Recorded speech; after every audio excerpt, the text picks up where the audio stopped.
El humano está buscando la fórmula de la vida eterna. De hecho, por imposible que parezca, puede que ya hayan nacido las primeras personas que vivirán hasta los 1000 años. Hay bastantes probabilidades de que muchas personas que viven ahora lleguen a cumplir los 1000 años. Pero ¿cómo conseguimos pasar de ser meros mortales a la inmortalidad? El día que nacemos estamos destinados a morir. Hoy exploraremos las técnicas que emplean los científicos para prolongar la vida.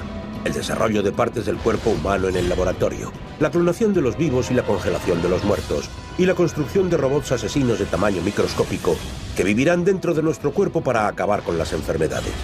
Esta serie investiga cómo lo imposible se convierte en posible y cuál puede ser su significado en el futuro. La vida eterna debería ser un derecho de todos.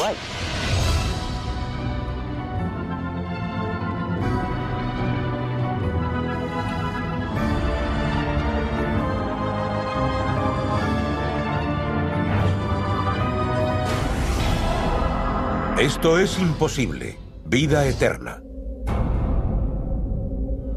Abril de 2008. Unos documentos clasificados caen en manos de la prensa y hacen saltar la alarma. El gobierno está llevando a cabo una operación secreta para extraer el ADN de todos los recién nacidos sin consentimiento. El gobierno actúa basándose en el derecho otorgado por una ley firmada el 24 de abril de 2008 por el presidente George Bush. La ley se conoce como Estudio Selectivo de Recién Nacidos para Salvar Vidas. Como parte del programa, los hospitales tienen el derecho de sacarle sangre a los bebés sin el permiso de sus padres. Posteriormente extraen de ella muestras de ADN y las guardan en los biobancos del gobierno para su utilización en experimentos genéticos. Este proyecto, que luego se convirtió en ley con la firma del presidente Bush, significa crear un depósito permanente de material genético. El gobierno lo puede utilizar para el propósito que desee y se considera de su propiedad, pero esto establece un precedente muy peligroso. ¿Para qué quería el gobierno el ADN de sus ciudadanos? Una teoría es que se podría utilizar para encontrar la cura de enfermedades. Otra, que podría emplearse para hacer un seguimiento de la salud de una persona que nace con defectos genéticos. El lado oscuro de esto es que este ADN es ahora propiedad del gobierno. ¿Significa esto que la investigación genética va a estar dirigida por él? Si podemos desencadenar el ADN, podemos reconstruirlo como queramos. ¿Es el programa del gobierno un intento de eliminar genéticamente defectos no deseados? ¿O hay otra razón para impulsar este tipo de investigación? El hombre está buscando la fórmula de la vida eterna. Los avances en el desarrollo de medicinas y en la cirugía prácticamente doblaron nuestra esperanza de vida en el siglo pasado, que pasó de los 47 años en 1900 a los casi 80 de hoy en día. Si esta tendencia continúa, la inmortalidad es ya algo cercano. En teoría, con un biobanco genético, el gobierno tendría una clave más para resolver la incógnita de la inmortalidad. En realidad, ¿cuánto podemos vivir? Estos son Gertrude Baines y Walter Bruning, la mujer y el hombre más viejos de Estados Unidos. Gertrude nació el 6 de abril de 1894. Tiene 115 años. Walter nació el 21 de septiembre de 1896. Tiene 113 años. Según los diagramas de esperanza de vida del gobierno, ambos deberían haber muerto en la década de 1970. En su vida han vivido muchos cambios. Eran niños cuando estalló la guerra entre España y Estados Unidos en 1898. Tenían 20 y 17 años cuando comenzó la Primera Guerra Mundial. Pasaron la infancia sin ver jamás una bombilla. Gertrude tenía 9 años cuando los hermanos Wright pusieron a prueba el primer aeroplano. Y 75 cuando el hombre caminó sobre la luna. ¿Son Gertrude y Walter una visión de lo que puede ser el futuro normal de los supercentenarios? ¿Gente que supera de forma natural los 110 años sin los efectos del envejecimiento? Algunos dicen que 110 años puede ser el equivalente a la infancia en el futuro. Y quizá la gente pueda llegar a vivir 1000 años. Yo quiero vivir de forma indefinida. Ese siempre ha sido el objetivo de la humanidad. Creo que todos reconocemos que la muerte es una gran tragedia. Significa una pérdida enorme y creo que es justo lo que vamos a conseguir superar. La barrera que nos separa de la inmortalidad es la muerte. Desde el momento en que nacemos, en realidad empezamos a morir. Cada respiración, cada latido del corazón nos hace dar un paso más hacia la tumba. ¿Realmente podemos vivir para siempre? Nuestra idea es reunir el conjunto de tareas que hay que realizar para lograr la vida eterna. Primera, alterar genéticamente las células para que no dejen de multiplicarse. Al mismo tiempo, esta es la clave para ralentizar el envejecimiento. Segunda, desarrollar miembros que nos valgan de sustituto. Tercera, evitar la pérdida de células sanguíneas. Cuarta, construir minúsculos robots médicos que puedan vivir en nuestros cuerpos y combatir cualquier enfermedad. No os creáis que esto es tan descabellado. Nuestro objetivo, ver qué técnica puede permitir la vida eterna.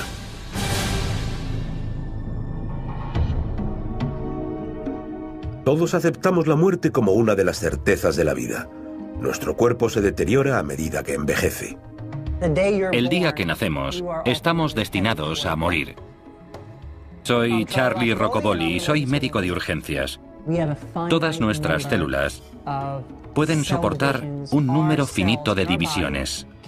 Esta capacidad es comparable a la cantidad de gasolina que llevamos en el depósito. A medida que nos acercamos al final, las células empiezan a regenerarse con menos frecuencia hasta que dejan de hacerlo. A medida que envejecemos, nuestro cuerpo pierde la capacidad para repararse. Todos vemos cómo envejece nuestro cuerpo por los cambios de aspecto que manifestamos. La edad es menos compasiva con nuestra piel. La piel está formada por varias moléculas. Entre las más importantes están el colágeno y la elastina. La elastina es precisamente lo que su nombre indica, un tejido elástico. La piel joven se estira y vuelve fácilmente a su estado original. Por eso no tenemos arrugas mientras somos jóvenes. Sin embargo, con el tiempo, la edad y la gravedad, esa piel tiene una tendencia a arrugarse y también pierde la capacidad para volver a su sitio.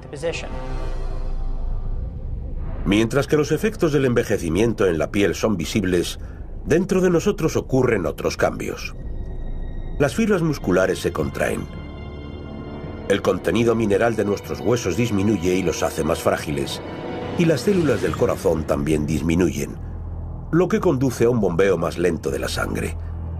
Aun manteniendo el estilo de vida más sano, parece que estamos programados genéticamente para morir. Pero tanto en la realidad como en la imaginación siempre han existido excepciones, como el personaje bíblico Matusalén, de quien se dice que vivió más de 900 años. Según el libro del Génesis del Antiguo Testamento, Matusalén vivió 969 años y murió. Matusalén es uno de los patriarcas bíblicos y se supone que vivió 969 años. Es la persona más vieja de la que se ha registrado noticia, por lo menos en la Biblia. Algunos eruditos de la Biblia creen que durante la traducción del texto se distorsionaron algunas cifras y unidades que se suponía que eran meses acabaron siendo contadas como años. Otros eruditos de la Biblia no están de acuerdo porque defienden que si ese fuera el caso, algunos de los patriarcas de la Biblia habrían tenido un hijo a la edad de 5 años, así que no sabemos exactamente cuál es el sentido de la historia. Mientras que la verdad sobre la edad de Matusalén continúa asombrando a los teólogos y sigue siendo un misterio, lo cierto es que la historia está llena de extrañas y fracasadas tentativas por alcanzar la inmortalidad. Los antiguos emperadores chinos ingerían cuerno de rinoceronte, bilis de oso, caballos de mar, jade e incluso oro en fallidos intentos por conservar la juventud. Esa búsqueda de la juventud incluso le costó a un emperador la vida. El emperador Ya Jing, de la dinastía Ming, murió por ingerir una dosis letal de mercurio tras beber el supuesto elixir de la vida que habían creado sus alquimistas. Otras civilizaciones antiguas como la japonesa, hindú o griega creían en las posibilidades curativas del agua, capaz de devolverle la juventud a una persona. Una leyenda que quizá luego hizo que Ponce de León creyese en la fuente de la vida. El hombre ha continuado su batalla contra la muerte. La medicina moderna casi ha hecho desaparecer enfermedades mortales como la viruela, la poliomielitis y la difteria. Nuestra guerra contra estas enfermedades ha aumentado la media de esperanza de vida en Estados Unidos de los 30 años que se alcanzaban en 1800 a los casi 80 que se cumplen en la actualidad.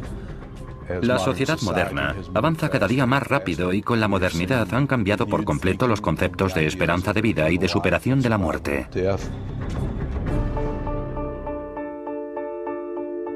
Entonces llegó un anuncio revolucionario. ¿Imposible? Decidirlo está en tus manos. En 2004, el doctor Aubrey de Grey, director general de ciencias de la Fundación Matusalén, anunció que en el 2060 la humanidad podrá vivir más años de lo que nunca se imaginó. Creo que es muy probable que mucha de la gente que vive hoy, quizá incluso adultos, lleguen a vivir 1000 años. Y eso es porque estamos desarrollando tecnologías que paliarán los efectos del envejecimiento hasta el punto de que la gente solo morirá de enfermedades que afectan actualmente a los adultos jóvenes. ¿Podremos realmente vivir hasta los 1000 años? El argumento del Dr. Gray se basa en que el envejecimiento es solo otra enfermedad que puede y acabará curándose. Pero ¿cómo es eso posible?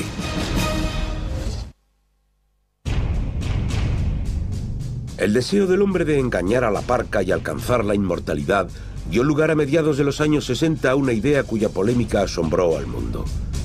¿Qué pasaría si congelásemos a los hombres, los almacenásemos durante décadas y los descongelásemos para devolverlos a la vida? El procedimiento se conoce con el nombre de criónica. El objetivo de la criónica es mantener a la gente en un estado de muerte legal que no es necesariamente biológica hasta que tengamos tecnología suficiente para ser capaces de recuperarlos de su estado de criopreservación y remediar la causa que provocó su muerte. 1966, Glendale, California. James Bedford, de 73 años y profesor retirado de psicología, está muriendo de cáncer. James responde a un anuncio publicado por un grupo formado recientemente, la Sociedad de Criónica de California. El anuncio ofrece la congelación gratuita a la primera persona que se ofrezca a someterse a un procedimiento poco conocido llamado suspensión criónica. La criónica se parece a las intervenciones médicas de urgencia. La sangre se retira del cuerpo y se sustituye con una solución que protege al cuerpo contra el frío extremo. Pero el auténtico principio de la criónica es que una vez que se mantiene a alguien en nitrógeno líquido, esa persona puede permanecer en ese medio durante miles de años sin ninguna alteración en su estado. El 12 de enero de 1967, James Bedford está a punto de convertirse en el primer paciente de un osado experimento por alcanzar la vida eterna. A medida que se acerca la hora de su muerte, su médico, el doctor Reynold Abel, le acompaña en el lecho con enormes tanques llenos de hielo.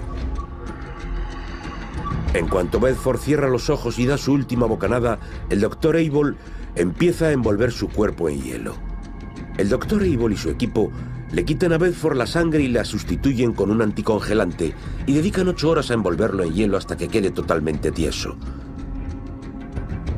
Luego lo trasladan a Phoenix y lo colocan en una cámara gigantesca de nitrógeno líquido llamada vaso Dewar.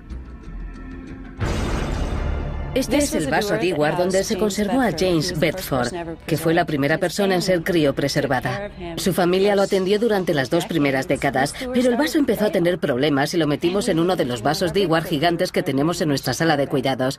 James Bedford fue un auténtico visionario. Fue la primera persona en ser criopreservada. Lo fue muchos años antes que los demás y todavía sigue en ese estado. 41 años después, Bedford permanece congelado para la inmortalidad bajo los cuidados de Tanya Jones, presidenta de la Fundación Alcor Life Extension, la mayor instalación de criónica del mundo. Pero Bedford no está solo. Otros 84 pacientes están también metidos en cámaras. Estas personas están literalmente congeladas en el tiempo y no envejecen, pero todavía no están listas para ser descongeladas. Todavía no podemos revivir a las personas que están preservadas porque tenemos que disponer de la cura para la enfermedad que los mató, sea un problema del corazón o el envejecimiento. Todavía tenemos que encontrar la solución a las enfermedades que matan ahora a la gente antes de poder despertarlos. La criopreservación consiste en un proceso de vitrificación que protege al cuerpo de la descomposición y de los cristales de hielo perjudiciales para las células. Esto se consigue bombeando nitrógeno líquido a los vasos Dewar. lo que mantiene a los cuerpos a una temperatura constante de 196 grados bajo cero. Esta es una cabina individual. Cada paciente que metemos aquí está rodeado por un material aislante y queda sujeto con estas correas. En cada uno de los vasos Dewar caben 4 cabinas individuales. Y lo que hacemos es subir las cabinas y meterlas en los vasos Dewar para realizar la criopreservación a largo plazo. En cierto modo, estos vasos Dewar son cápsulas del tiempo. Transportamos a gente que hoy no tiene cura a un momento desconocido del futuro en el que la medicina podrá tratarlos y curarlos de su mal. La criónica es una especie de póliza de seguros a la desesperada. Es una forma de decir que si todo lo demás falla, al menos puedes confiar en que la tecnología del futuro sea capaz de curar tu problema, incluso tu muerte.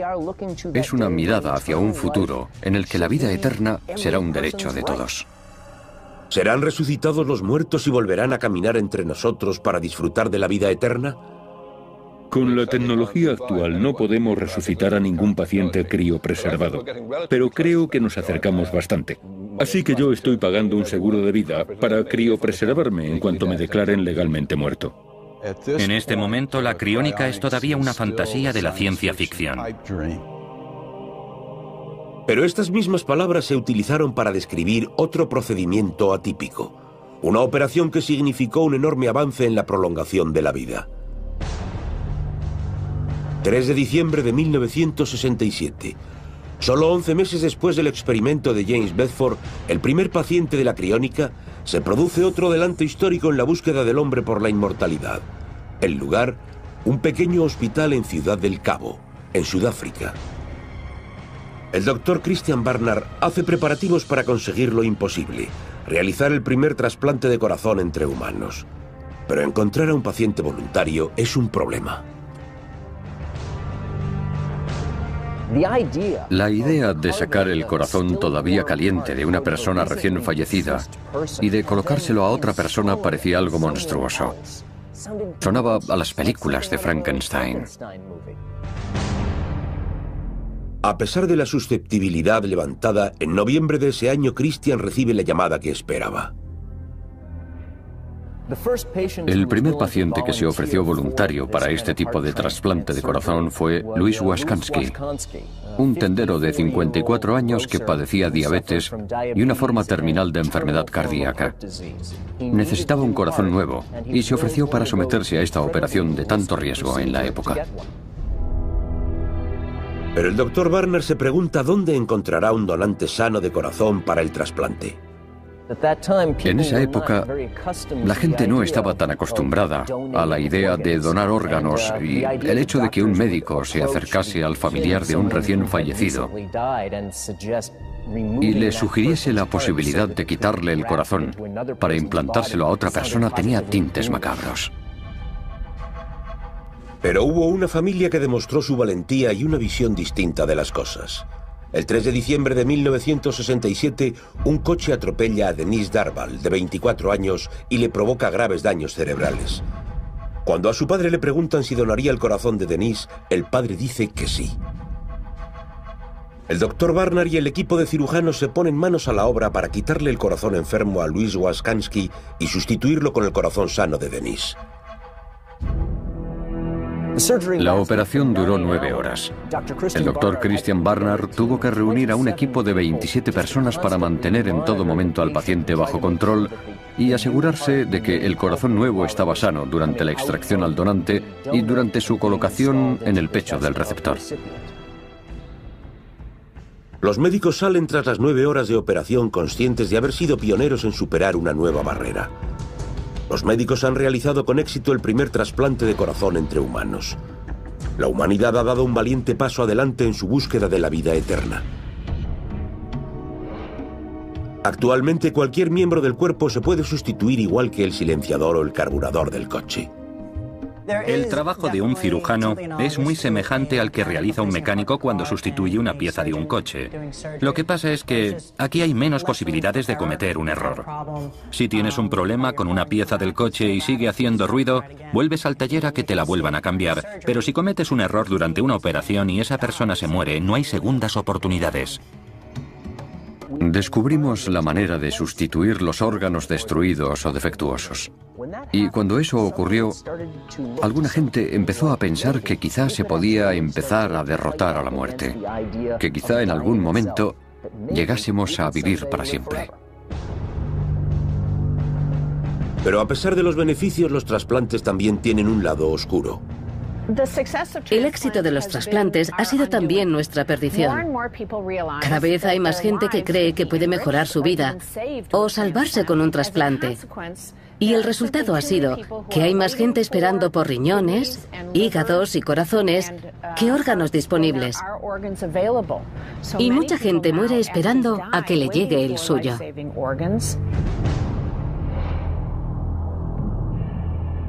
Bill Wall es uno de los afortunados. Bill no solo se ha sometido a un trasplante de corazón, sino a 2. Tuve muchísima suerte. Estaba ingresado en Tucson, en Arizona, en la clínica Sarver Hart del University Medical Center, cuando recibí el corazón de Brady Michaels, actor y especialista aéreo de 36 años. Pero la oportunidad de vivir más tiempo tuvo extraños y escalofriantes efectos secundarios. En cuanto el corazón del donante empezó a latir en su pecho, Wall empezó a notar cambios en el gusto, las emociones y el temperamento. Bill Wall dejó de ser la persona que era. Desde el trasplante he desarrollado una serie de aptitudes totalmente opuestas a lo que era. Empecé a tocar la batería. Uno de los ídolos de Brady era Buddy Rich y Brady se relajaba normalmente tocando la batería. Ahora me ha dado por la tecnología. Y quizá el cambio más notable que atribuyo a Brady es que después del trasplante, de repente quería ayudar a la gente. Esta sensación se llama memoria celular. ¿Es posible que los órganos humanos lleven dentro parte de nuestra personalidad y que ésta pueda cambiar incluso la del receptor? He oído a varios pacientes hablar de que sus gustos son los de sus donantes o que sus hábitos son los de sus donantes. De hecho, esa es una de las razones de que tengamos dudas sobre realizar senotrasplantes, es decir, trasplantar órganos de un animal a un humano. No me parece demasiado descabellado decir que puede haber cambios, pero todavía no conozco datos que apoyen esta teoría. La verdad es que no me sorprendería que alguien a quien se le ha trasplantado el corazón o el riñón de otra persona se entere de cosas de esa persona y acabe pensando que manifiesta rasgos de su personalidad. En el caso de Wall, la reacción fue positiva. Pero ¿qué pasaría si el donante tuviese tendencias violentas o impulsos incontrolables? Podríamos hacernos la pregunta de manera infinita y por eso es importante tenerla en cuenta. Ha habido casos en los que el corazón procedía de alguien no especialmente bueno y los pacientes lo notaron. La memoria celular está en los órganos principales, como los pulmones o el corazón, depositarios de una gran cantidad de ADN, de buena parte de la personalidad del donante. La memoria celular es algo que no está demostrado. La gente debería consultar a su médico si por alguna razón nota algo extraño. Pero hay una persona que quizá demuestre que es un aspecto indiscutible. Anthony está cultivando órganos, un paso hacia un futuro en el que la gente no morirá, sino que cambiará de órganos una vez tras otra. Actualmente disponemos de cantidad de células que se pueden utilizar para crear tejidos y órganos para el futuro. ¿Es este el secreto de la vida eterna? ¿Utilizar tejidos de los muertos para cultivar miembros humanos en frascos?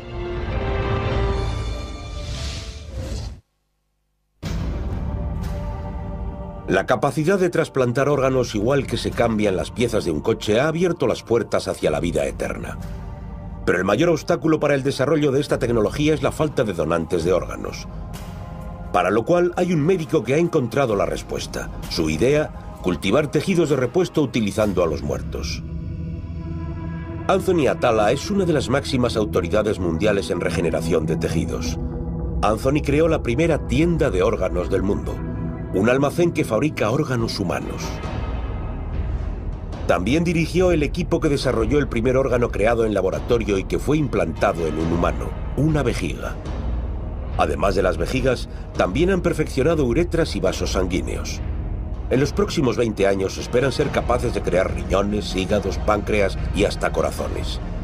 Estamos a punto de tener la opción de comprar cada órgano de nuestro cuerpo, mediante pedido, a la carta. La reacción natural del cuerpo que recibe un órgano de otra persona es rechazarlo. A nosotros se nos ocurrió que tenía que haber una solución mejor. ¿Qué tal si cultivamos las células del paciente y hacemos tejidos con ellas? ¿Y cuál es el ingrediente mágico que permite crear un órgano fuera del cuerpo? La célula madre. Nos dimos cuenta de que estas células se duplicaban cada 36 horas y que seguían creciendo y creciendo sin parar. Así que de repente encontramos una fuente de células que podía autorrenovarse y que podía proporcionar células suficientes para tratar a miles y miles de pacientes. Las células madre son extraordinarias. Una de las características que define a las células madre es su capacidad para formar tejidos nuevos y autorrenovarse al mismo tiempo, es decir, que sufren una regeneración continua. Así que, en cierto modo, estas células tan increíbles son una fuente inagotable de tejido nuevo.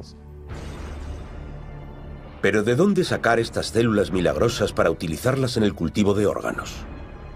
Nos dimos cuenta de algo que ya era sabido, que las células del embrión se encontraban en el líquido amniótico que envuelve al bebé en desarrollo y a las secundinas, el conjunto de placenta y membranas. Podíamos conseguir que estas células se reprodujeran y así disponer de un banco de células madre. Se le llama regeneración de tejidos, y así es como funciona. Utilizando los órganos de un cadáver, el doctor Atala raspa todo el tejido, dejando solo el esqueleto del órgano. Y luego hace una pequeñísima biopsia del tamaño de un sello de correos del órgano enfermo del paciente. A partir de ahí recoge células, las mezcla con células madre embrionarias y las hace multiplicarse en un cultivo. En unas semanas ha cultivado suficientes células para cubrir un campo de fútbol. Finalmente dispone las células nuevas sobre la estructura del órgano y de manera semejante a la formación programada de un cristal se forma el nuevo órgano. Este es el esqueleto de una oreja creada a partir de un cadáver. Introduciendo células madre, el doctor Atala espera ver una oreja nueva en solo 8 semanas. Partimos de una especie de esqueleto celular hecho con materiales específicos y a partir de ahí podemos cultivar células de un corazón, de un hígado o de un riñón y crear un órgano totalmente nuevo que se le puede trasplantar a la persona que lo necesite. Uno de los primeros tejidos sobre los que trabajamos fue la vejiga. Después de trabajar año tras año con esta tecnología, llegó un momento en que teníamos tantos datos y tanta experiencia que lo único que nos quedaba por hacer era probar los órganos en pacientes y ver cómo funcionaban. El doctor Atala ha tenido mucho éxito en la creación de órganos. Sus uretras y vejigas hechas a medida se han utilizado en más de 70 trasplantes y han prolongado la vida de pacientes que, de no ser por él, habrían muerto de forma prematura. Pero ¿qué pasaría si pudiésemos ir un paso más allá? Si en vez de reemplazar órganos, creásemos copias enteras de nosotros mismos y transfiriésemos la conciencia de nuestro cuerpo a nuestro clon. Es decir, si creásemos verdaderos Frankenstein. Puede que eso esté más cerca de lo que pensamos. 1996. Los científicos Ian Wilmut y Keith Campbell trabajan en secreto en el Instituto Roslin de Edimburgo, en Escocia. Su proyecto, un asunto polémico. La clonación de una oveja a partir de una célula de una oveja adulta. Algo que muchos científicos veían como un imposible. Para hacer el clon, lo primero fue extraer un óvulo y retirar todo su material genético. Luego extrajeron un núcleo celular de la oveja que querían clonar y lo introdujeron en el óvulo vaciado. Si la fusión funcionaba, la célula creada sería una réplica exacta del original. Pero el primer intento fracasa. A pesar del revés, el equipo de científicos sigue intentándolo hasta 277 veces. Finalmente, en el intento 278 lo consiguen. Un óvulo clonado. El óvulo clonado se implantó en una madre portadora. y 5 meses después tuvo lugar un parto con repercusión internacional. Había nacido Dolly, el primer mamífero resultado de una clonación. Aquel gigantesco avance definió el estatus de la vida y la inmortalidad. Dolly vivió 6 años y dio a luz a 6 corderos antes de morir. También fue la causa de acalorados debates y polémicas. Muchos se preguntaban, ¿será el hombre la siguiente cobaya? La clonación es una técnica extremadamente compleja, llena de fracasos. Me parece totalmente normal que la gente se preocupe por los usos que se le pueden dar a la clonación. Sin duda implica riesgos para la salud.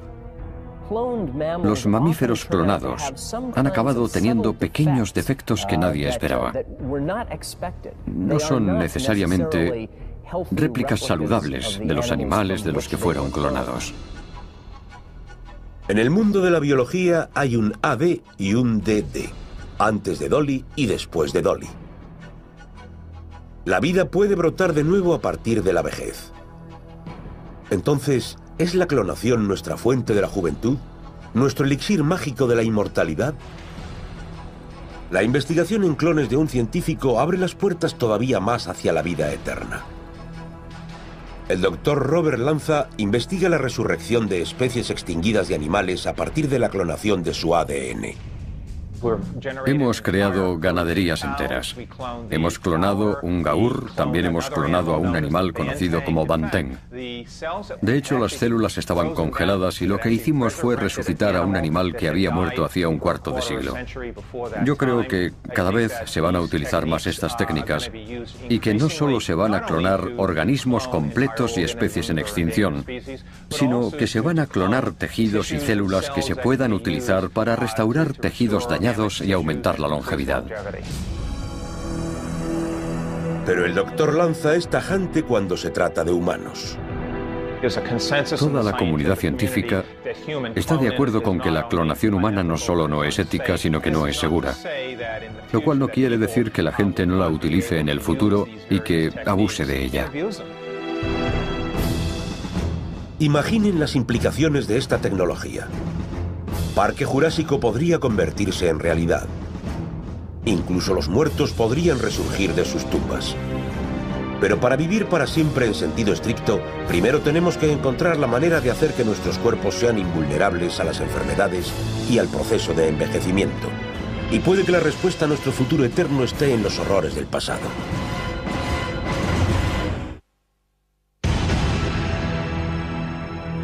La búsqueda de la vida eterna ha conducido a los científicos por caminos muy diversos. Quizá el más extraño, la idea de que quizá la sangre joven pueda contener el elixir de la inmortalidad. Por extraño que parezca, es una noción que se puede remontar a la Transilvania del siglo XVI y a una condesa llamada Elizabeth Bathory. Madame Bathory era una condesa húngara que vivió en el siglo XVI, pero más bien se la conoce por ser la primera asesina en serie de la historia. Durante su vida, si las acusaciones son ciertas, torturó, agredió sexualmente y asesinó a más de 600 jóvenes. Bathory mataba a las chicas para bañarse en la sangre de vírgenes y conservarse así joven para siempre. Pero no hay pruebas de que ese sea el motivo real de los asesinatos. Aunque los detalles de sus motivos son confusos, parece que la idea de Madame Bathory de utilizar la sangre de las jóvenes para combatir el envejecimiento tuvo un profundo impacto. De hecho, es más que una mera coincidencia que uno de los seres más malvados de la literatura proceda de su tierra, Transilvania, y que al igual que Bathory, su insaciable sed de vida eterna solo pueda ser satisfecha con la sangre de sus jóvenes víctimas.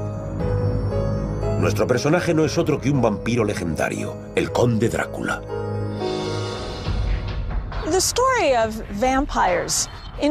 La historia de los vampiros, de seres o espíritus que chupaban la sangre, la vida y la vitalidad de los seres humanos, es muy antigua y se difundió por todo el occidente de Europa, además de existir en otras culturas del mundo.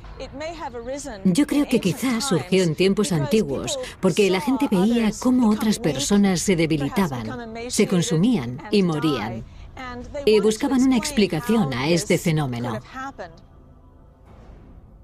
Con la publicación en 1897 de Drácula, el clásico gótico de Bram Stoker, los vampiros se convirtieron en los monstruos más temidos del folclore popular. Con su hábito de chuparle la sangre a sus víctimas hasta robarles la vitalidad, siempre se los identificó con la inmortalidad.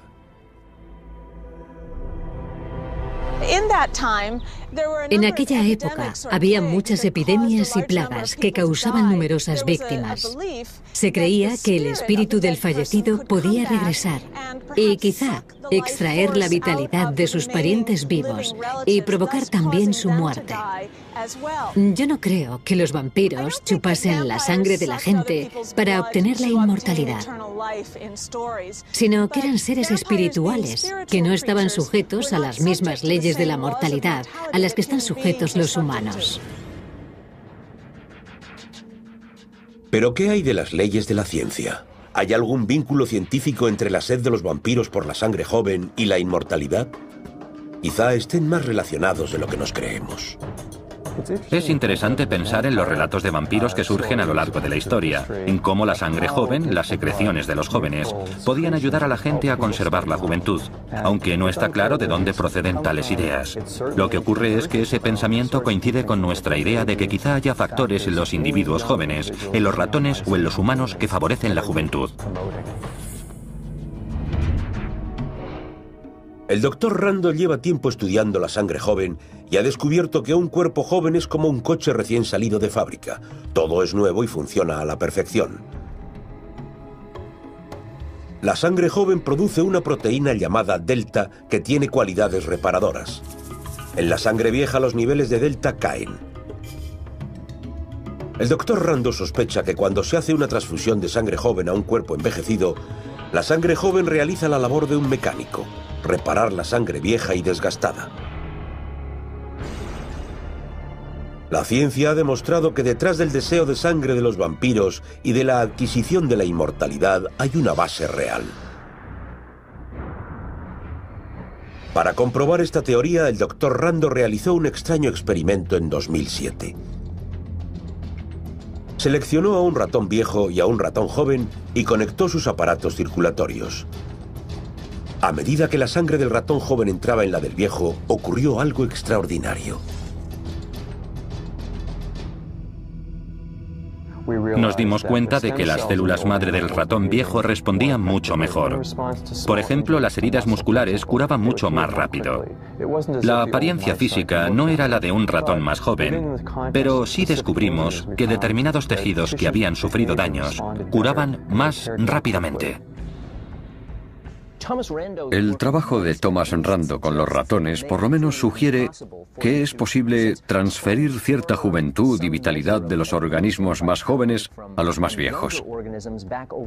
Por lo visto, las células o algún otro factor de la sangre son capaces de revitalizar los organismos más viejos. Quizá nuestra mayor esperanza esté en una tecnología más desconocida que las transfusiones de sangre: la implantación de diminutos robots en la corriente sanguínea con el fin de reparar las células y conseguir la vida eterna. No estamos hablando de ciencia ficción.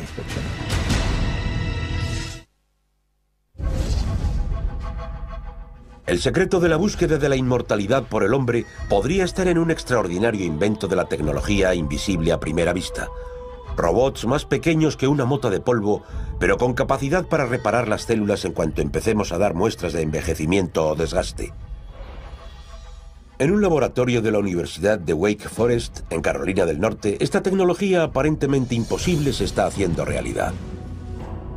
No estamos hablando de ciencia ficción. Ya hemos inventado gasas para las quemaduras que matan a las bacterias sin utilizar antibióticos. Así las bacterias no se hacen resistentes a los antibióticos. El causante de esto son las nanopartículas de plata, que ya se emplean en la actualidad. Los nanorobots son la última arma de alta tecnología diseñada para combatir la enfermedad. Su objetivo, buscar y destruir los virus mortales. Estos increíbles robots de la sangre, construidos fundamentalmente de carbono, son como 1 millón de veces más finos que un pelo humano. Si pongo uno de estos robots, que tiene un ancho de 1,5 nanómetros, al lado de una cadena de ADN, el ADN podría envolverlo. Así de pequeño es. Estos diminutos asesinos se construyen uniendo átomos y moléculas microscópicos y tienen el aspecto de unos seres un tanto peculiares. Se les puede denominar parásitos manufacturados con increíbles cualidades curativas. Una de las claves de la inmortalidad es la erradicación de las enfermedades terminales, como el cáncer, que mata a 7 millones de personas al año. Una vez inyectados en la sangre, los nanorobots localizan el tumor y se adhieren a él. Desde el exterior se proyecta un rayo láser que atraviesa la piel y calienta las partículas de plata del nanorobot, y se produce una reacción química que destruye el tumor. El Dr. Carroll ha comprobado en su laboratorio la eficacia de nanorobots para curar el cáncer en los ratones. Los resultados son sorprendentes. Hemos desarrollado una máquina que se puede introducir en el cuerpo para atacar un cáncer. Y aunque no podamos ver el cáncer en un IRM u otra modalidad de visionado, hemos comprobado que el tumor desaparece. Es rápido, no se reproduce y los animales están totalmente sanos. Aquí vemos a los robots rodeando un tumor. Este ratón tiene un tumor, esto de aquí. En cuanto introdujimos los robots en el ratón, empezaron a acumularse aquí, en el tumor. El tumor aparece como una mancha negra porque lo tapan las nanopartículas. Este tumor ha sido atacado por las nanopartículas y estas lo van a matar.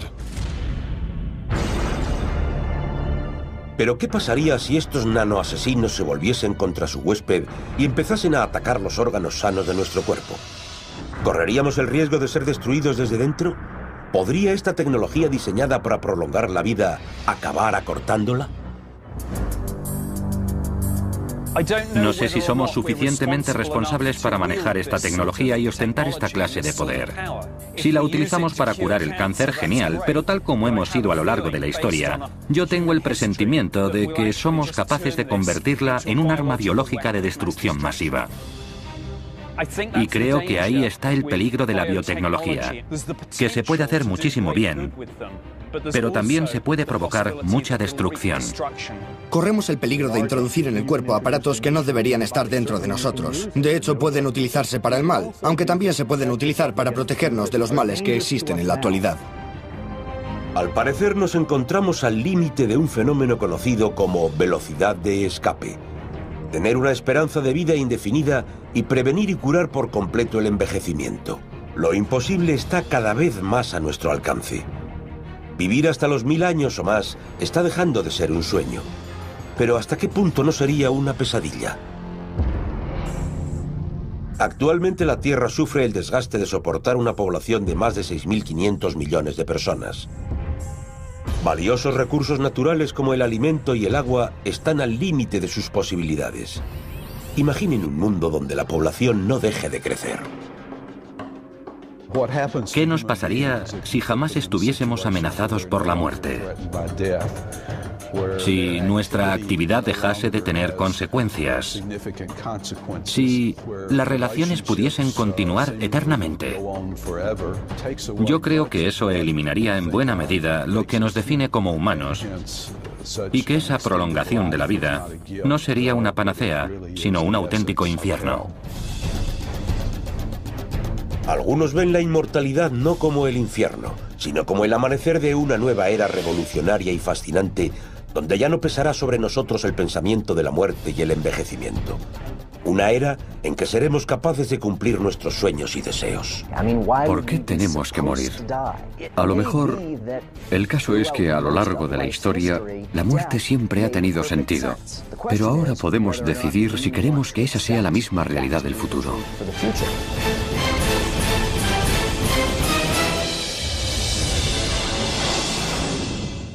Se estira y vuelve fácilmente a su estado original. Por eso no tenemos arrugas mientras somos jóvenes. Sin embargo, con el tiempo, la edad y la gravedad, esa piel tiene una tendencia a arrugarse y también pierde la capacidad para volver a su sitio. Mientras que los efectos del envejecimiento en la piel son visibles, dentro de nosotros ocurren otros cambios. Las fibras musculares se contraen. El contenido mineral de nuestros huesos disminuye y los hace más frágiles, y las células del corazón también disminuyen, lo que conduce a un bombeo más lento de la sangre. Aun manteniendo el estilo de vida más sano, parece que estamos programados genéticamente para morir. Pero tanto en la realidad como en la imaginación siempre han existido excepciones, como el personaje bíblico Matusalén, de quien se dice que vivió más de 900 años. Según el libro del Génesis del Antiguo Testamento, Matusalén vivió 969 años y murió. Matusalén es uno de los patriarcas bíblicos y se supone que vivió 969 años. Es la persona más vieja de la que se ha registrado noticia, por lo menos en la Biblia. Algunos eruditos de la Biblia creen que durante la traducción del texto se distorsionaron algunas cifras y unidades que se suponía que eran meses acabaron siendo contadas como años. Otros eruditos de la Biblia no están de acuerdo porque defienden que si ese fuera el caso, algunos de los patriarcas de la Biblia habrían tenido un hijo a la edad de 5 años, así que no sabemos exactamente cuál es el sentido de la historia. Mientras que la verdad sobre la edad de Matusalén continúa asombrando a los teólogos y sigue siendo un misterio, lo cierto es que la historia está llena de extrañas y fracasadas tentativas por alcanzar la inmortalidad. Los antiguos emperadores chinos ingerían cuerno de rinoceronte, bilis de oso, caballos de mar, jade e incluso oro en fallidos intentos por conservar la juventud. Esa búsqueda de la juventud incluso le costó a un emperador la vida. El emperador Ya Jing, de la dinastía Ming, murió por ingerir una dosis letal de mercurio tras beber el supuesto elixir de la vida que habían creado sus alquimistas. Otras civilizaciones antiguas como la japonesa, hindú o griega creían en las posibilidades curativas del agua, capaz de devolverle la juventud a una persona. Una leyenda que quizá luego hizo que Ponce de León creyese en la fuente de la vida. El hombre ha continuado su batalla contra la muerte. La medicina moderna casi ha hecho desaparecer enfermedades mortales como la viruela, la poliomielitis y la difteria. Nuestra guerra contra estas enfermedades ha aumentado la media de esperanza de vida en Estados Unidos de los 30 años que se alcanzaban en 1800 a los casi 80 que se cumplen en la actualidad. La sociedad moderna avanza cada día más rápido y con la modernidad han cambiado por completo los conceptos de esperanza de vida y de superación de la muerte.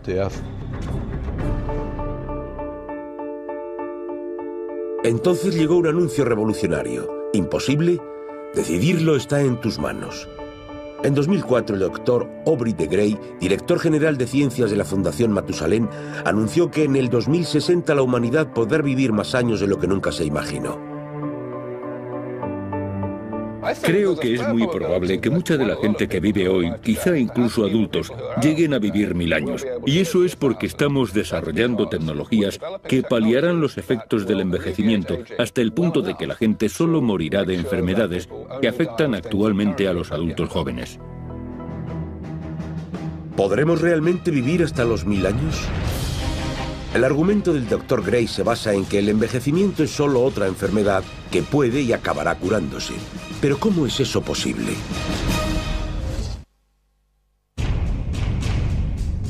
El deseo del hombre de engañar a la parca y alcanzar la inmortalidad dio lugar a mediados de los años 60 a una idea cuya polémica asombró al mundo. ¿Qué pasaría si congelásemos a los hombres, los almacenásemos durante décadas y los descongelásemos para devolverlos a la vida? El procedimiento se conoce con el nombre de criónica. El objetivo de la criónica es mantener a la gente en un estado de muerte legal que no es necesariamente biológica, hasta que tengamos tecnología suficiente para ser capaces de recuperarlos de su estado de criopreservación y remediar la causa que provocó su muerte. 1966, Glendale, California. James Bedford, de 73 años y profesor retirado de psicología, está muriendo de cáncer. James responde a un anuncio publicado por un grupo formado recientemente, la Sociedad de Criónica de California. El anuncio ofrece la congelación gratuita a la primera persona que se ofrezca a someterse a un procedimiento poco conocido llamado suspensión criónica. La criónica se parece a las intervenciones médicas de urgencia. La sangre se retira del cuerpo y se sustituye con una solución que protege al cuerpo contra el frío extremo. Pero el auténtico principio de la criónica es que una vez que se mantiene a alguien en nitrógeno líquido, esa persona puede permanecer en ese medio durante miles de años sin ninguna alteración en su estado. El 12 de enero de 1967, James Bedford está a punto de convertirse en el primer paciente de un osado experimento por alcanzar la vida eterna. A medida que se acerca la hora de su muerte, su médico, el doctor Reynold Abel, le acompaña en el lecho con enormes tanques llenos de hielo. En cuanto Bedford cierra los ojos y da su última bocanada, el doctor Abel empieza a envolver su cuerpo en hielo. El doctor Abel y su equipo le quitan a Bedford la sangre y la sustituyen con un anticongelante y dedican 8 horas a envolverlo en hielo hasta que quede totalmente tieso. Luego lo trasladan a Phoenix y lo colocan en una cámara gigantesca de nitrógeno líquido llamada vaso Dewar. Este es el vaso Dewar donde se conservó a James Bedford, que fue la primera persona en ser criopreservada. Su familia lo atendió durante las 2 primeras décadas, pero el vaso empezó a tener problemas y lo metimos en uno de los vasos Dewar gigantes que tenemos en nuestra sala de cuidados. James Bedford fue un auténtico visionario. Fue la primera persona en ser criopreservada. Lo fue muchos años antes que los demás y todavía sigue en ese estado. 41 años después, Bedford permanece congelado para la inmortalidad bajo los cuidados de Tanya Jones, presidenta de la Fundación Alcor Life Extension, la mayor instalación de criónica del mundo. Pero Bedford no está solo. Otros 84 pacientes están también metidos en cámaras. Estas personas están literalmente congeladas en el tiempo y no envejecen, pero todavía no están listas para ser descongeladas. Todavía no podemos revivir a las personas que están preservadas porque tenemos que disponer de la cura para la enfermedad que los mató, sea un problema del corazón o el envejecimiento. Todavía tenemos que encontrar la solución a las enfermedades que matan ahora a la gente antes de poder despertarlos. La criopreservación consiste en un proceso de vitrificación.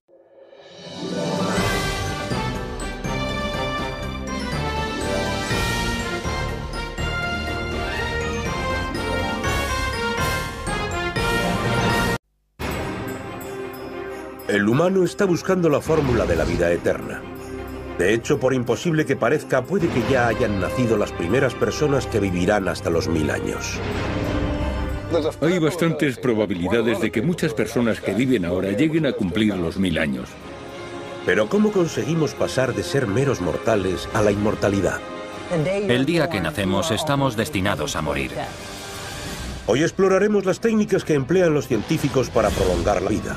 El desarrollo de partes del cuerpo humano en el laboratorio, la clonación de los vivos y la congelación de los muertos, y la construcción de robots asesinos de tamaño microscópico que vivirán dentro de nuestro cuerpo para acabar con las enfermedades. Esta serie investiga cómo lo imposible se convierte en posible y cuál puede ser su significado en el futuro. La vida eterna debería ser un derecho de todos.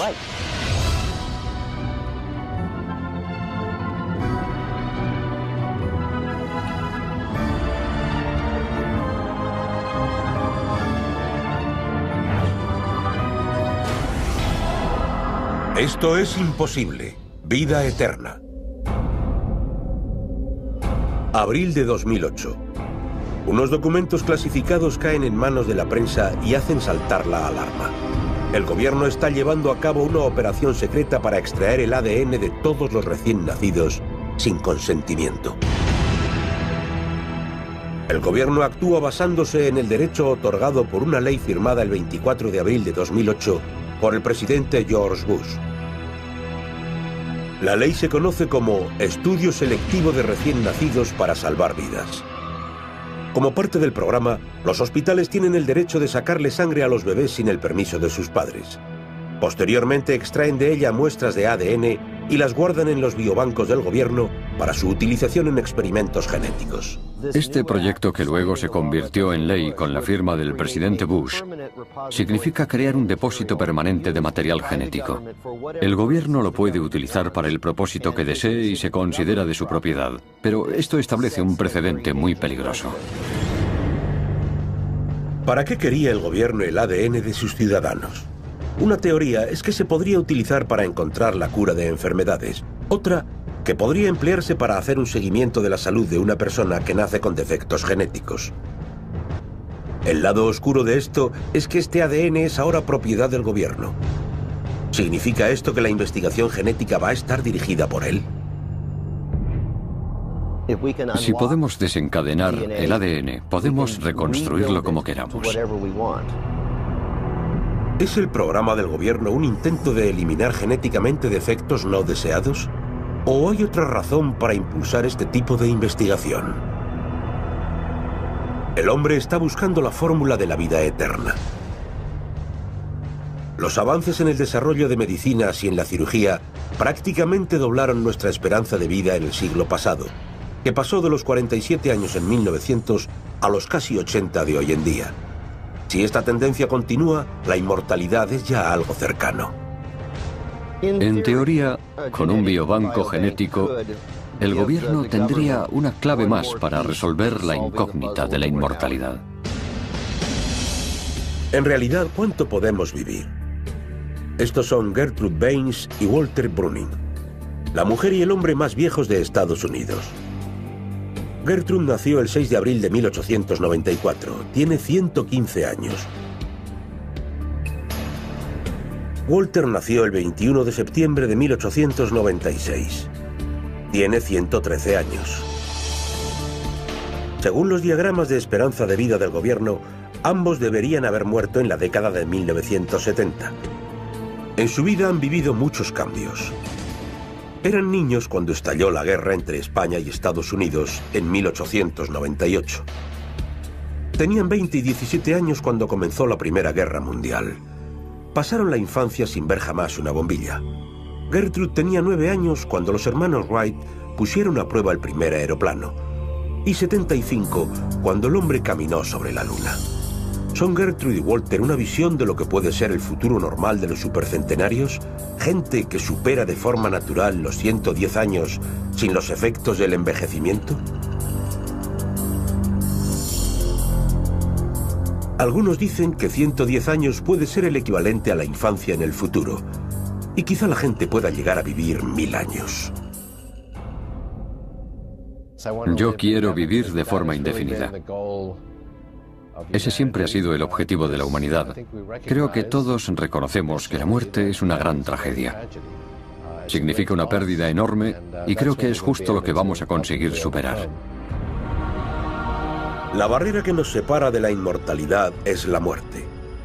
Desde el momento en que nacemos, en realidad empezamos a morir.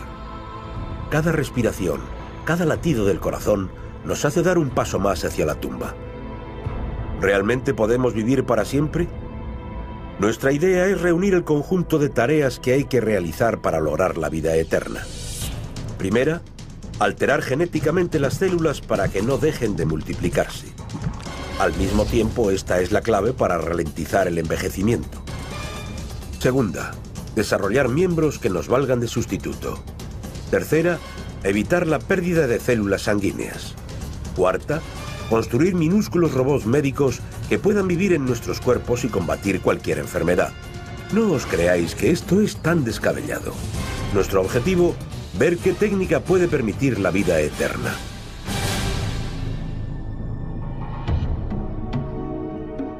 Todos aceptamos la muerte como una de las certezas de la vida. Nuestro cuerpo se deteriora a medida que envejece. El día que nacemos, estamos destinados a morir. Soy Charlie Roccoboli y soy médico de urgencias. Todas nuestras células pueden soportar un número finito de divisiones.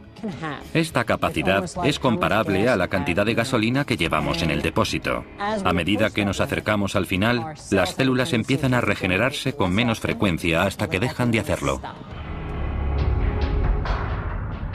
A medida que envejecemos, nuestro cuerpo pierde la capacidad para repararse. Todos vemos cómo envejece nuestro cuerpo por los cambios de aspecto que manifestamos. La edad es menos compasiva con nuestra piel. La piel está formada por varias moléculas, entre las más importantes están el colágeno y la elastina. La elastina es precisamente lo que su nombre indica, un tejido elástico. La piel joven que protege al cuerpo de la descomposición y de los cristales de hielo perjudiciales para las células. Esto se consigue bombeando nitrógeno líquido a los vasos Dewar, lo que mantiene a los cuerpos a una temperatura constante de 196 grados bajo cero. Esta es una cabina individual. Cada paciente que metemos aquí está rodeado por un material aislante y queda sujeto con estas correas. En cada uno de los vasos Dewar caben 4 cabinas individuales. Y lo que hacemos es subir las cabinas y meterlas en los vasos Dewar para realizar la criopreservación a largo plazo. En cierto modo, estos vasos Dewar son cápsulas del tiempo. Transportamos a gente que hoy no tiene cura a un momento desconocido del futuro en el que la medicina podrá tratarlos y curarlos de su mal. La criónica es una especie de póliza de seguros a la desesperada. Es una forma de decir que si todo lo demás falla, al menos puedes confiar en que la tecnología del futuro sea capaz de curar tu problema, incluso tu muerte.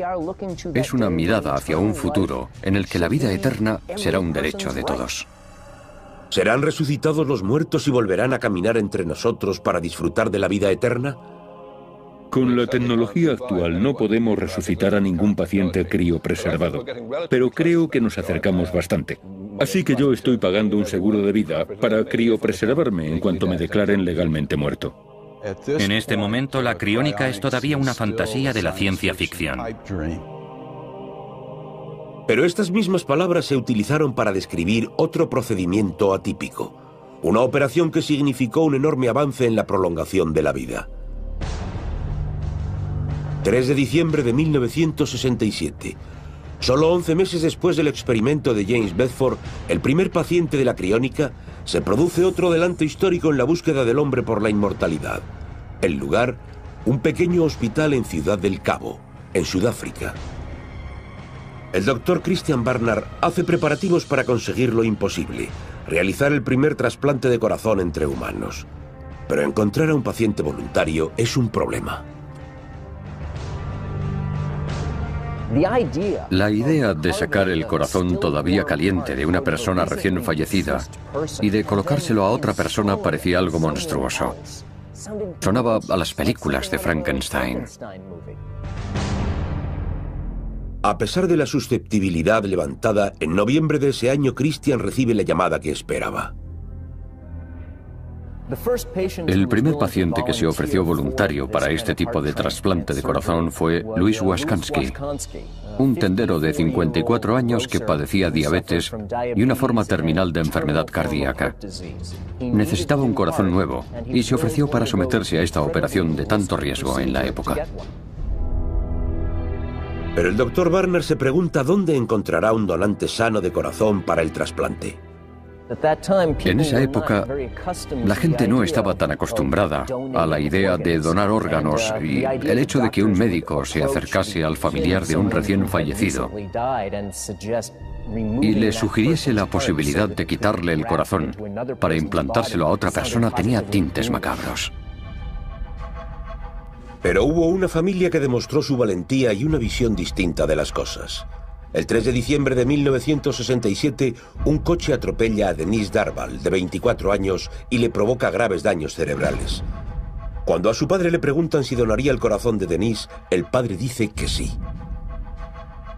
El doctor Barnard y el equipo de cirujanos se ponen manos a la obra para quitarle el corazón enfermo a Louis Waskansky y sustituirlo con el corazón sano de Denise. La operación duró 9 horas. El doctor Christian Barnard tuvo que reunir a un equipo de 27 personas para mantener en todo momento al paciente bajo control y asegurarse de que el corazón nuevo estaba sano durante la extracción al donante y durante su colocación en el pecho del receptor. Los médicos salen tras las 9 horas de operación conscientes de haber sido pioneros en superar una nueva barrera. Los médicos han realizado con éxito el primer trasplante de corazón entre humanos. La humanidad ha dado un valiente paso adelante en su búsqueda de la vida eterna.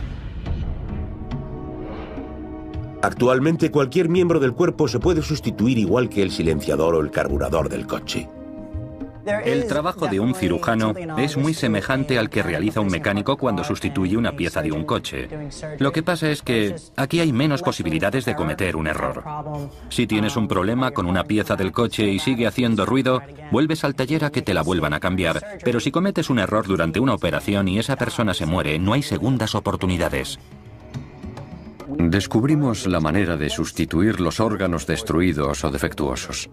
Y cuando eso ocurrió, alguna gente empezó a pensar que quizá se podía empezar a derrotar a la muerte, que quizá en algún momento llegásemos a vivir para siempre. Pero a pesar de los beneficios, los trasplantes también tienen un lado oscuro. El éxito de los trasplantes ha sido también nuestra perdición. Cada vez hay más gente que cree que puede mejorar su vida o salvarse con un trasplante. Y el resultado ha sido que hay más gente esperando por riñones, hígados y corazones que órganos disponibles. Y mucha gente muere esperando a que le llegue el suyo.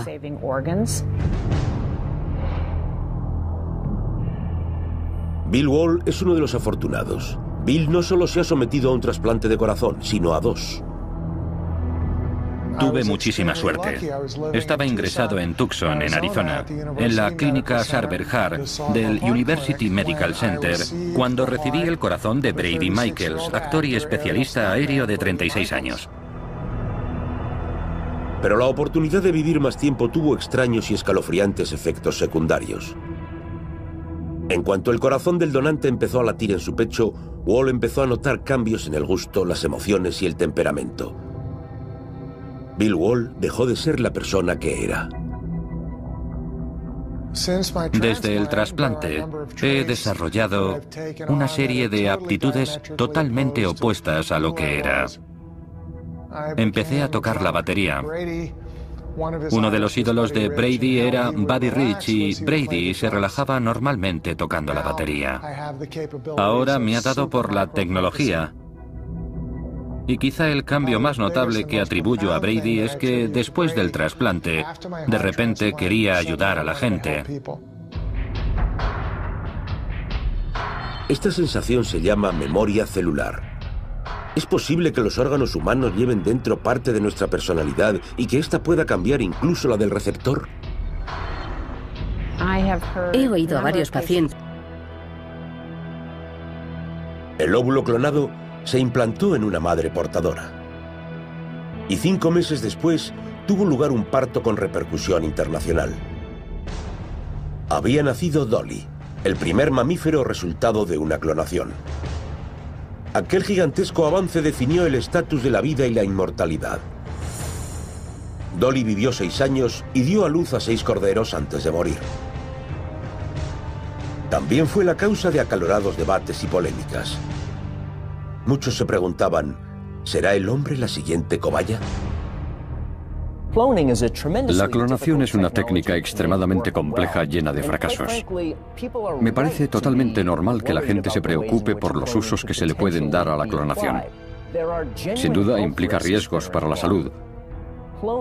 Los mamíferos clonados han acabado teniendo pequeños defectos que nadie esperaba. No son necesariamente réplicas saludables de los animales de los que fueron clonados. En el mundo de la biología hay un AD y un DD, antes de Dolly y después de Dolly. La vida puede brotar de nuevo a partir de la vejez. Entonces, ¿es la clonación nuestra fuente de la juventud? ¿Nuestro elixir mágico de la inmortalidad?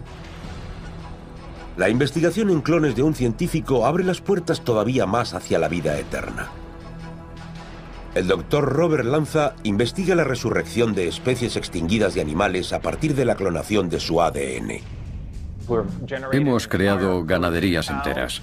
Hemos clonado un gaur, también hemos clonado a un animal conocido como banteng. De hecho, las células estaban congeladas y lo que hicimos fue resucitar a un animal que había muerto hacía un cuarto de siglo.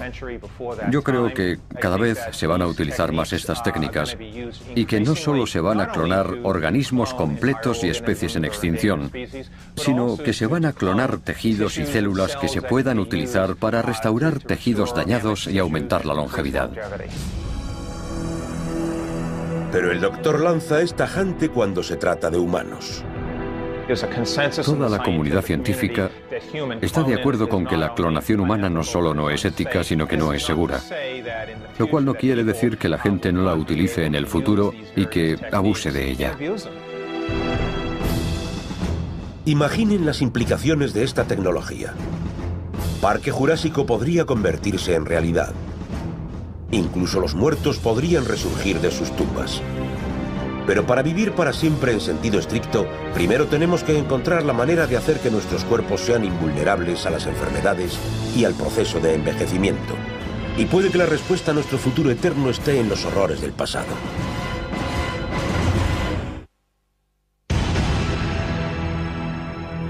La búsqueda de la vida eterna ha conducido a los científicos por caminos muy diversos. Quizá el más extraño, la idea de que quizá la sangre joven pueda contener el elixir de la inmortalidad. Por extraño que parezca, es una noción que se puede remontar a la Transilvania del siglo XVI y a una condesa llamada Elizabeth Bathory.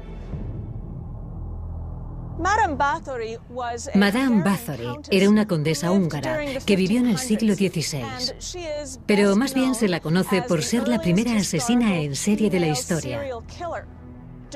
Durante su vida, si las acusaciones son ciertas, torturó, agredió sexualmente y asesinó a más de 600 jóvenes. Bathory mataba a las chicas para bañarse en la sangre de vírgenes y conservarse así joven para siempre. Pero no hay pruebas de que ese sea el motivo real de los asesinatos. Aunque los detalles de sus motivos son confusos, parece que la idea de Madame Bathory de utilizar la sangre de las jóvenes para combatir el envejecimiento tuvo un profundo impacto. De hecho, es más que una mera coincidencia que uno de los seres más malvados de la literatura proceda de su tierra, Transilvania, y que al igual que Bathory, su insaciable sed de vida eterna solo pueda ser satisfecha con la sangre de sus jóvenes víctimas. Nuestro personaje no es otro que un vampiro legendario, el Conde Drácula.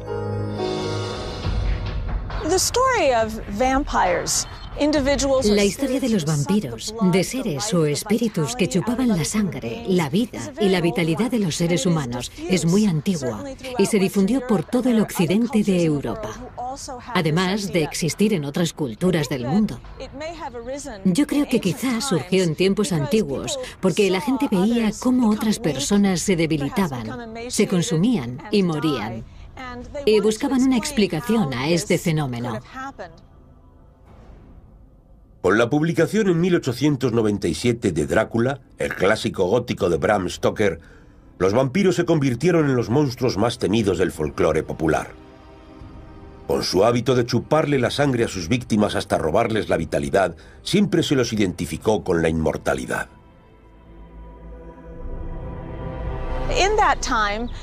En aquella época había muchas epidemias y plagas que causaban numerosas víctimas. Se creía que el espíritu del fallecido podía regresar y quizá extraer la vitalidad de sus parientes vivos y provocar también su muerte. Yo no creo que los vampiros chupasen la sangre de la gente para obtener la inmortalidad, sino que eran seres espirituales que no estaban sujetos a las mismas leyes de la mortalidad a las que están sujetos los humanos. ¿Pero qué hay de las leyes de la ciencia? ¿Hay algún vínculo científico entre la sed de los vampiros por la sangre joven y la inmortalidad? Quizá estén más relacionados de lo que nos creemos. Es interesante pensar en los relatos de vampiros que surgen a lo largo de la historia, en cómo la sangre joven, las secreciones de los jóvenes, podían ayudar a la gente a conservar la juventud, aunque no está claro de dónde proceden tales ideas. Lo que ocurre es que ese pensamiento coincide con nuestra idea de que quizá haya factores en los individuos jóvenes, en los ratones o en los humanos que favorecen la juventud. El doctor Randall lleva tiempo estudiando la sangre joven y ha descubierto que un cuerpo joven es como un coche recién salido de fábrica. Todo es nuevo y funciona a la perfección. La sangre joven produce una proteína llamada delta que tiene cualidades reparadoras. En la sangre vieja los niveles de delta caen.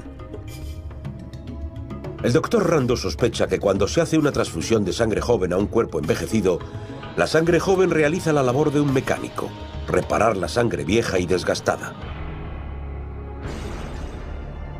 La ciencia ha demostrado que detrás del deseo de sangre de los vampiros y hablar de que sus gustos son los de sus donantes o que sus hábitos son los de sus donantes. De hecho, esa es una de las razones de que tengamos dudas sobre realizar senotrasplantes, es decir, trasplantar órganos de un animal a un humano. No me parece demasiado descabellado decir que puede haber cambios, pero todavía no conozco datos que apoyen esta teoría. La verdad es que no me sorprendería que alguien a quien se le ha trasplantado el corazón o el riñón de otra persona se entere de cosas de esa persona y acabe pensando que manifiesta rasgos de su personalidad. En el caso de Wall, la reacción fue positiva. Pero ¿qué pasaría si el donante tuviese tendencias violentas o impulsos incontrolables? Podríamos hacernos la pregunta de manera infinita y por eso es importante tenerla en cuenta. Ha habido casos en los que el corazón procedía de alguien no especialmente bueno y los pacientes lo notaron. La memoria celular está en los órganos principales, como los pulmones o el corazón, depositarios de una gran cantidad de ADN, de buena parte de la personalidad del donante. La memoria celular es algo que no está demostrado. La gente debería consultar a su médico si por alguna razón nota algo extraño. Pero hay una persona que quizá demuestre que es un aspecto indiscutible. Anthony está cultivando órganos, un paso hacia un futuro en el que la gente no morirá, sino que cambiará de órganos una vez tras otra. Actualmente disponemos de cantidad de células que se pueden utilizar para crear tejidos y órganos para el futuro. ¿Es este el secreto de la vida eterna? ¿Utilizar tejidos de los muertos para cultivar miembros humanos en frascos?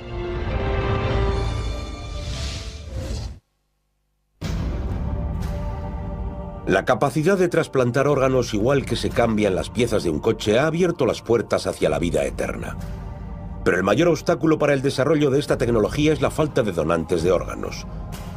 Para lo cual hay un médico que ha encontrado la respuesta. Su idea: cultivar tejidos de repuesto utilizando a los muertos. Anthony Atala es una de las máximas autoridades mundiales en regeneración de tejidos. Anthony creó la primera tienda de órganos del mundo, un almacén que fabrica órganos humanos. También dirigió el equipo que desarrolló el primer órgano creado en laboratorio y que fue implantado en un humano, una vejiga. Además de las vejigas, también han perfeccionado uretras y vasos sanguíneos. En los próximos 20 años esperan ser capaces de crear riñones, hígados, páncreas y hasta corazones. Estamos a punto de tener la opción de comprar cada órgano de nuestro cuerpo, mediante pedido, a la carta. La reacción natural del cuerpo que recibe un órgano de otra persona es rechazarlo. A nosotros se nos ocurrió que tenía que haber una solución mejor. ¿Qué tal si cultivamos las células del paciente y hacemos tejidos con ellas? ¿Y cuál es el ingrediente mágico que permite crear un órgano fuera del cuerpo? La célula madre. Nos dimos cuenta de que estas células se duplicaban cada 36 horas y que seguían creciendo y creciendo sin parar. Así que de repente encontramos una fuente de células que podía autorrenovarse y que podía proporcionar células suficientes para tratar a miles y miles de pacientes. Las células madre son extraordinarias. Una de las características que define a las células madre es su capacidad para formar tejidos nuevos y autorrenovarse al mismo tiempo, es decir, que sufren una regeneración continua. Así que, en cierto modo, estas células tan increíbles son una fuente inagotable de tejido nuevo. Pero ¿de dónde sacar estas células milagrosas para utilizarlas en el cultivo de órganos? Nos dimos cuenta de algo que ya era sabido, que las células del embrión se encontraban en el líquido amniótico que envuelve al bebé en desarrollo y a las secundinas, el conjunto de placenta y membranas. Podíamos conseguir que estas células se reprodujeran y así disponer de un banco de células madre. Se le llama regeneración de tejidos, y así es como funciona. Utilizando los órganos de un cadáver, el doctor Atala raspa todo el tejido, dejando solo el esqueleto del órgano. Y luego hace una pequeñísima biopsia del tamaño de un sello de correos del órgano enfermo del paciente. A partir de ahí recoge células, las mezcla con células madre embrionarias y las hace multiplicarse en un cultivo. En unas semanas ha cultivado suficientes células para cubrir un campo de fútbol. Finalmente dispone las células nuevas sobre la estructura del órgano y de manera semejante a la formación programada de un cristal se forma el nuevo órgano. Este es el esqueleto de una oreja creada a partir de un cadáver. Introduciendo células madre, el doctor Atala espera ver una oreja nueva en solo 8 semanas. Partimos de una especie de esqueleto celular hecho con materiales específicos y a partir de ahí podemos cultivar células de un corazón, de un hígado o de un riñón y crear un órgano totalmente nuevo que se le puede trasplantar a la persona que lo necesite. Uno de los primeros tejidos sobre los que trabajamos fue la vejiga. Después de trabajar año tras año con esta tecnología,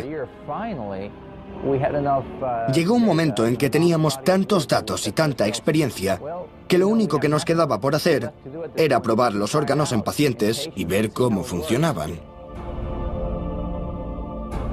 El doctor Atala ha tenido mucho éxito en la creación de órganos. Sus uretras y vejigas hechas a medida se han utilizado en más de 70 trasplantes y han prolongado la vida de pacientes que, de no ser por él, habrían muerto de forma prematura. Pero ¿qué pasaría si pudiésemos ir un paso más allá? Si en vez de reemplazar órganos, creásemos copias enteras de nosotros mismos y transfiriésemos la conciencia de nuestro cuerpo a nuestro clon. Es decir, si creásemos verdaderos Frankenstein. Puede que eso esté más cerca de lo que pensamos. 1996. Los científicos Ian Wilmut y Keith Campbell trabajan en secreto en el Instituto Roslin de Edimburgo, en Escocia.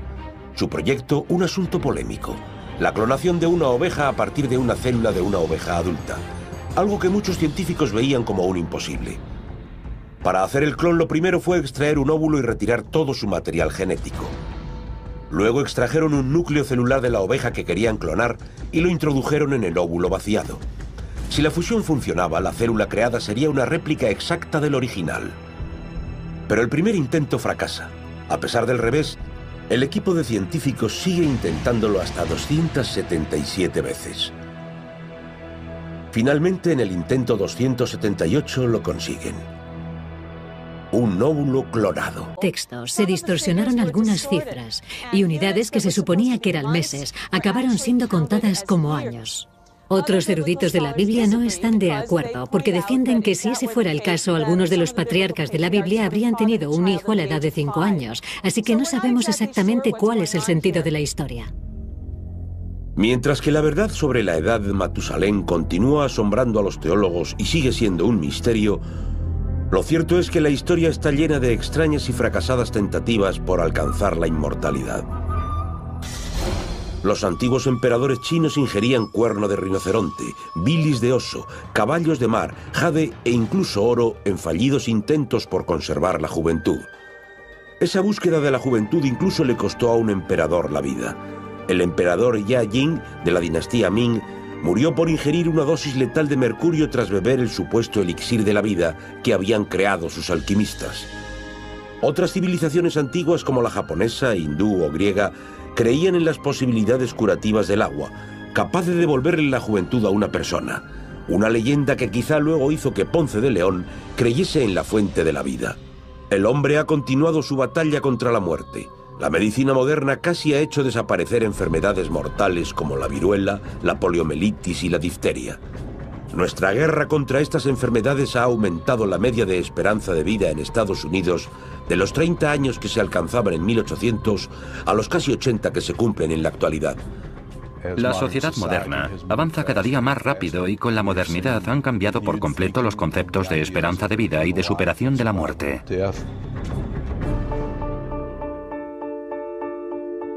Entonces llegó un anuncio revolucionario. ¿Imposible? Decidirlo está en tus manos. En 2004, el doctor Aubrey de Grey, director general de ciencias de la Fundación Matusalén, anunció que en el 2060 la humanidad podrá vivir más años de lo que nunca se imaginó. Creo que es muy probable que mucha de la gente que vive hoy, quizá incluso adultos, lleguen a vivir 1000 años. Y eso es porque estamos desarrollando tecnologías que paliarán los efectos del envejecimiento hasta el punto de que la gente solo morirá de enfermedades que afectan actualmente a los adultos jóvenes. ¿Podremos realmente vivir hasta los 1000 años? El argumento del Dr. Gray se basa en que el envejecimiento es solo otra enfermedad que puede y acabará curándose. Pero ¿cómo es eso posible?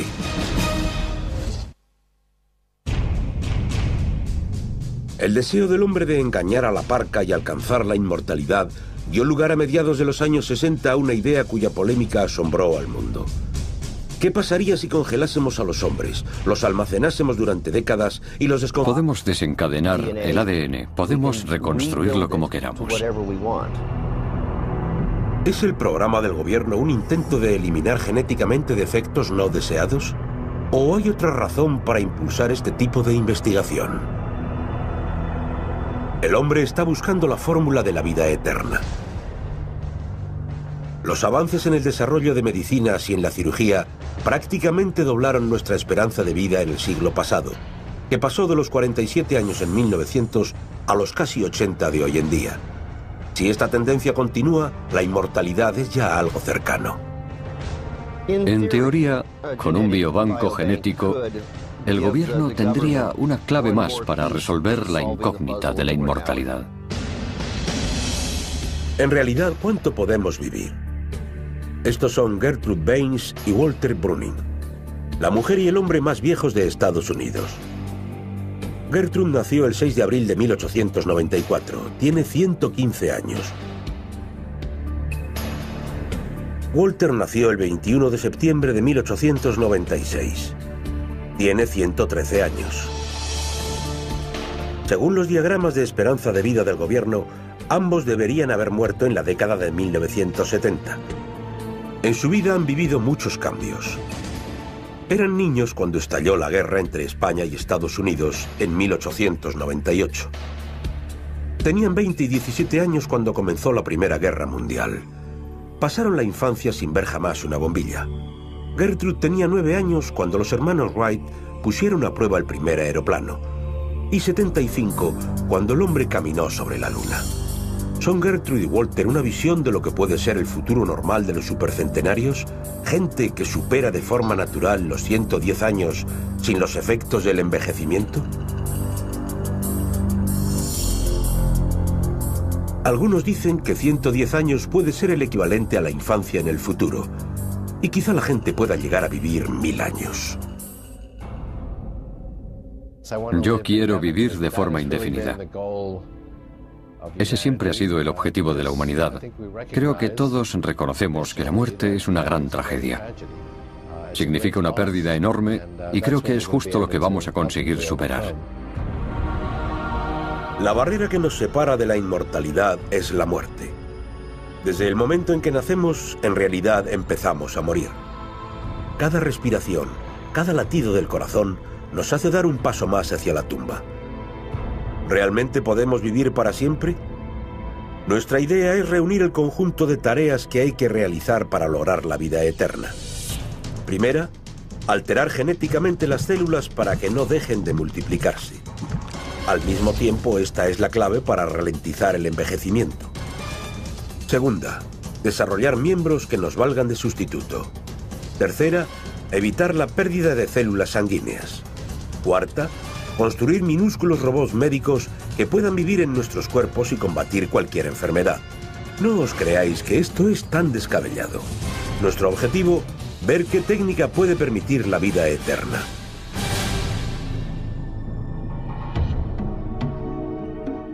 Todos aceptamos la muerte como una de las certezas de la vida.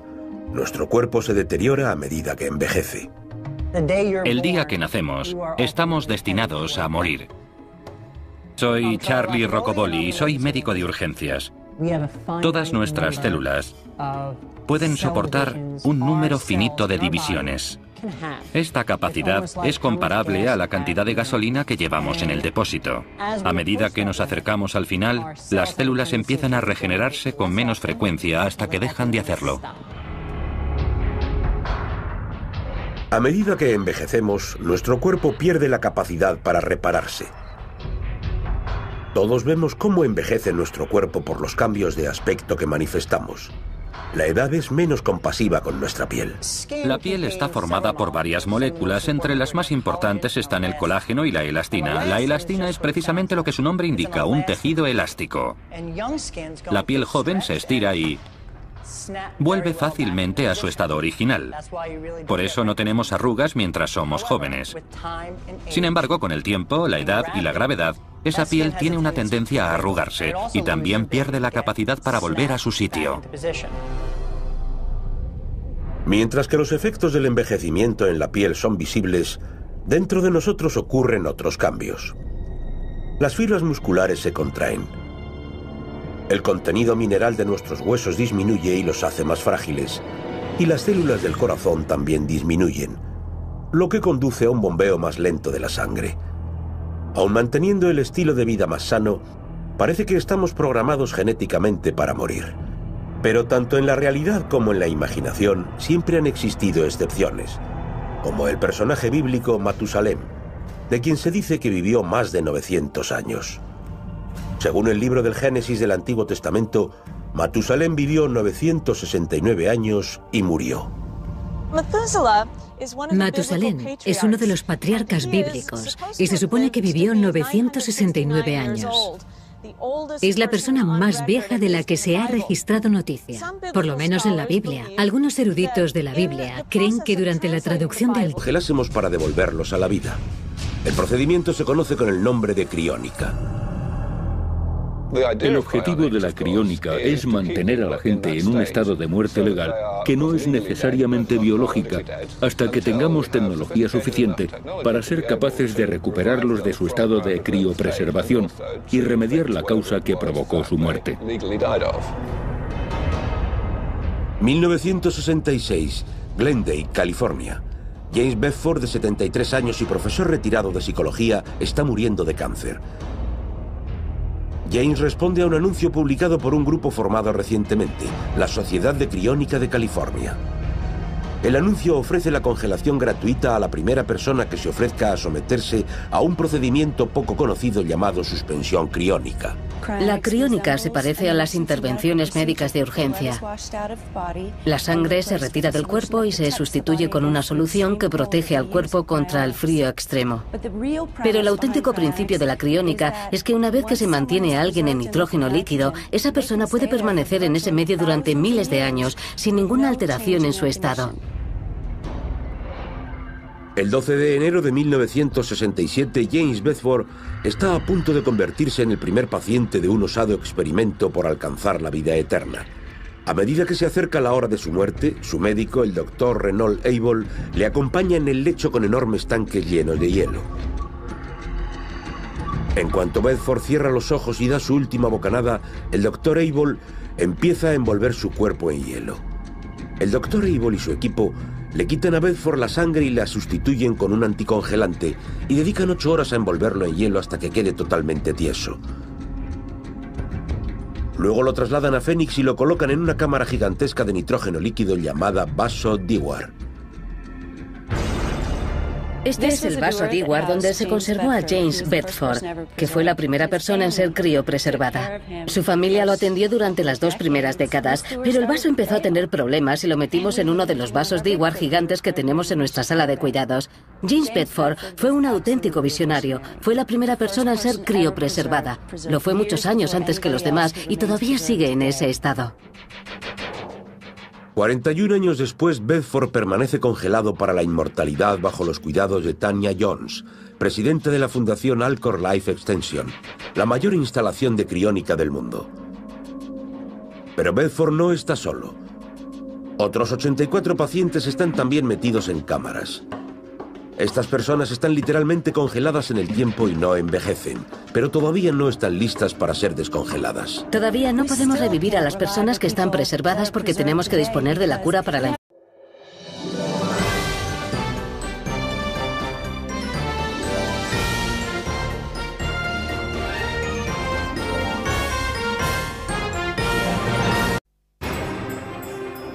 El humano está buscando la fórmula de la vida eterna. De hecho, por imposible que parezca, puede que ya hayan nacido las primeras personas que vivirán hasta los 1000 años. Hay bastantes probabilidades de que muchas personas que viven ahora lleguen a cumplir los 1000 años. Pero ¿cómo conseguimos pasar de ser meros mortales a la inmortalidad? El día que nacemos estamos destinados a morir. Hoy exploraremos las técnicas que emplean los científicos para prolongar la vida. El desarrollo de partes del cuerpo humano en el laboratorio, la clonación de los vivos y la congelación de los muertos, y la construcción de robots asesinos de tamaño microscópico que vivirán dentro de nuestro cuerpo para acabar con las enfermedades. Esta serie investiga cómo lo imposible se convierte en posible y cuál puede ser su significado en el futuro. La vida eterna debería ser un derecho de todos.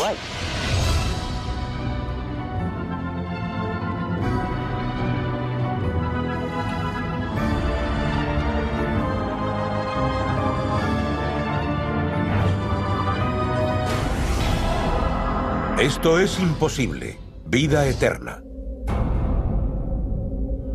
Abril de 2008. Unos documentos clasificados caen en manos de la prensa y hacen saltar la alarma. El gobierno está llevando a cabo una operación secreta para extraer el ADN de todos los recién nacidos sin consentimiento. El gobierno actúa basándose en el derecho otorgado por una ley firmada el 24 de abril de 2008 por el presidente George Bush. La ley se conoce como Estudio Selectivo de Recién Nacidos para Salvar Vidas. Como parte del programa, los hospitales tienen el derecho de sacarle sangre a los bebés sin el permiso de sus padres.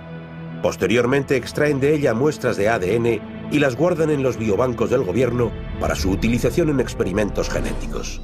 Este proyecto, que luego se convirtió en ley con la firma del presidente Bush, significa crear un depósito permanente de material genético.